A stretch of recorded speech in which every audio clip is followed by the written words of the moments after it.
अस्सलाम वालेकुम जी। मैं अज मौजूद हाँ जी अपनी 5 मरला साइड है ड्रीम गार्डन लाहौर दे विच। और ये 5 मरले का जिहड़ा घर असीं बना रहे हैं, जिन्हों टाइल लगा रहे हैं, ये आ फॉर सेल। जो A to Z total tile complete हो जाएगी, फिर इहदा जनाब मेरी फॉर सेल का जनाब इत्थे लग जाएगा बोर्ड। और उस तो पहले जिस तरह असीं तैयारी कर रहे हैं वो तुहाडे सामने आ। अच्छा नदीम, जिमें फोल्डिंग अगे पिछे करनी है, गत्ते छत्ते ना रखते जाना है, बेहतरीन क्वालिटी वाइज करनी है।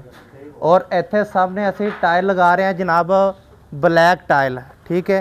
जिस तरह के असी गेट के पिलरां ते ब्लैक टाइल लाई है और मेन एंट्रेंस से ग्रेनाइट ब्लैक मार्बल लगा दिता है जी, ठीक है। और असी रैंप ते और गराज ते टाइल लगाई है जी 2x2 दी। और डिज़ाइनिंग तुहाडे सामने है। इंशाल्लाह ये टोटल घर की तैयारी करके तुहाडे तक पूरी वीडियो लैके आवांगे। इंशाल्लाह उम्मीद है कि तुहानूं